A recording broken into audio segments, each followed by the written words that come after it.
불혹. 몇 년 전 마흔이 되던 해 특별히 존경하는 직장 상사님들과 식사하는 자리에서 청춘들의 처음에 대한 이야기를 나눈 적이 있습니다. 그때 어, 존경하는 분이 저의 나이를 물어봤어요.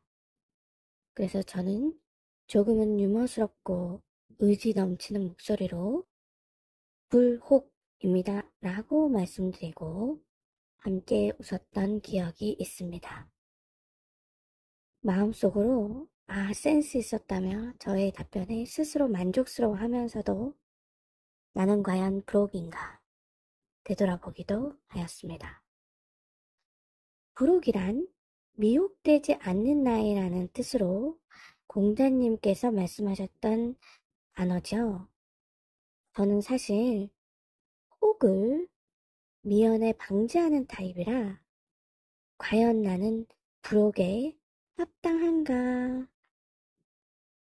의심을 하면서도 그런 상황에 잘 놓이지 않는 것에 대해서 자부심을 느낄 때도 있긴 합니다. 물론 부족하지만 그럼에도 어느 정도의 자부심을 가지게 된 배경에는 수없이 매혹되고 미혹되었던 10대, 20대, 30대 시절의 경험과 그 마음의 소용돌이 속에서도 현명한 답을 찾기 위해 읽었던 책들의 도움이 컸습니다. 많은 책들의 가르침을 받았으나 특별히 불혹과 관련하여 기억에 남는 책 3권을 꼽아보았습니다. 첫 번째 책은 악마와 미스 프랭입니다. 두 번째 책은 공지영님의 사랑 후에 오는 것들이고요. 이 2권의 책 속에 나오는 구절을 잠시 후에 낭독하려고 합니다. 그리고 세 번째 책이 11분이라는 책인데 지금 제가 소장하고 있지 않아서 되게 옛날에는 어, 일부러 사서 가지고 있긴 했었습니다. 그런데 제가 어느 정도 봤다고 생각했는지 누군가에게 선물을 했던 것 같긴 해요. 세 번째 책은 낭독을 지금 할 수가 없어서 어렴풋이 떠오르는 부분을 간단하게 설명을 하자면 자극과 관련한 부분이 있었습니다.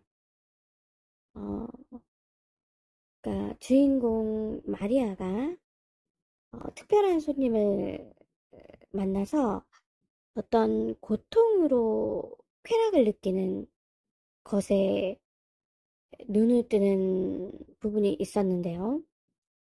어, 거기서 이제 마리아가 사랑하는 사람이 이미 그런 경험을 해봤기 때문에 깨닫게 해주는 거죠. 자극이나 고통으로 느낄 수 있는 쾌락은 더 큰, 그 이후에 쾌락을 또 느끼기 위해서는 더 큰 자극과 더 큰 고통을 필요로 하기 때문에 결코 적당한 선에서 만족할 수는 없는 것이라는 깨달음을 주는 거죠. 그래서 자극은 계속해서 추구할 것이 아니라 자제하는 법을 배워야 한다는 것을 깨닫는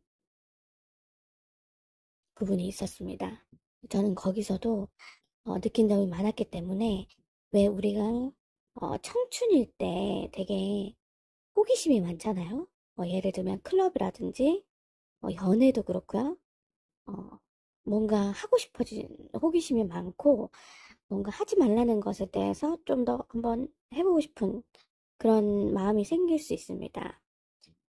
저도 그렇죠. 저도 이제 서울에서 앞에 이제 외로움에 대하여 얘기할 때 서울 생활을 했다고 했었는데, 그때도, 집 근처 화장품 가게 언니랑 친해져서, 왜 그때 화장품에 대해서도 배우고, 그때 허벌라이프라고요.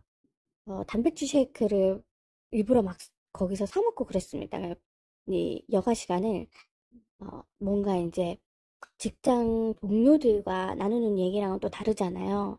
그래서 그 화장품 가게 언니랑 친해져서 이것저것 화장품에 대해서도 배우고, 그리고 이제 단백질 쉐이크를 사 먹으면서 얘기도 하고, 그 언니랑 친해져서 또 이제 클럽도 가보고 그랬었습니다. 그런 경험들이 있었죠. 그리고 제가 그런 경험을 해보고 나서, 아, 이건 나와 맞지 않다라는 것을 깨달았기 때문에 더 이상의 호기심을 느끼지 않는 거죠. 그렇습니다. 그런 어, 자극으로 오는 쾌락은 더 큰 자극을 필요로 하기 때문에 우리가 적절하게 절제하는 것이 필요하다라는 것을 알려주는 대목이 있었습니다. 다음에 기회가 된다면 다시 한번 읽어보고 정리할 수 있는 부분을 정리할 수 있는 기회가 있으면 좋겠네요. 자, 그래서 결코 만족할 수가 없어서 다른 자극을, 더 큰 자극을 추구하는 것은 어리석은 일이라는 내용, 그것도 이제 크게 인상 깊게 다가왔던 거죠. 그리고 무엇보다 지금의 저를 만들어 온 것은 아까도 얘기했듯이 불혹이 되기 전에 인생의 정수를 현명하게 맛보고 싶다며 끊임없이 도전을 해온 저의 삶이었습니다. 그러니 여러분들도 불혹이 되기 전에 많이 도전하고 경험하고 만나고 헤어지고 아파하십시오. 그 경험은 기쁠 수도 슬플 수도 행복할 수도 불쾌할 수도 있습니다. 자신의 그 경험들이 훗날 자신의 삶의 이정표가 되어주는 것이라는 것만 기억하신다면 그 어떤 경험도 범죄만 아니라면 여러분에게는 양분이 되어줄 것입니다. 첫 번째 책 파울로 코엘로의 악마와 미스프랭 낭독하겠습니다. 페이지 244. 자, 세상이 자기 자신의 반영이라고 확신한 아합은 성인에게 도전하기로 마음먹고 이렇게 물었어요. 만약 여기에 도시에서 가장 아름다운 창녀가 갑자기 들어온다면 그녀가 아름답지도 매력적이지도 않다고 생각할 수 있겠소? 성인은 대답했어요. 아니요. 하지만 나 자신을 통제할 수는 있을 거요. 내가 엄청난 양의 금화를 주며 산을 떠나 우리와 함께 지내자고 제의한다 해도 그 금화들을 자갈 보듯 바라볼 수 있겠소? 아니요. 하지만 난 나 자신을 통제할 수 있을 거요.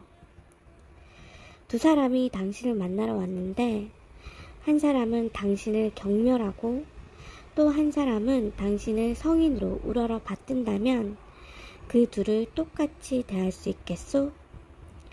힘들긴 하겠지만 나 자신을 통제해 그 둘을 똑같이 대할 수 있을 거요. 샹탈의 설명을 듣지 않아도 이방인은 이야기에 담긴 뜻을 이해할 수 있었다. 사벤과 아합은 똑같은 본능을 가지고 있었다. 성과 악은 지상의 모든 영혼을 정복하기 위해 싸우고 있듯이 사벤과 아합을 정복하기 위해 싸우고 있었다. 아합은 사벤이 자기와 똑같은 사람이라는 사실을 깨달았을 때 자기 역시 사벤과 똑같은 사람이라는 사실을 깨달은 것이다.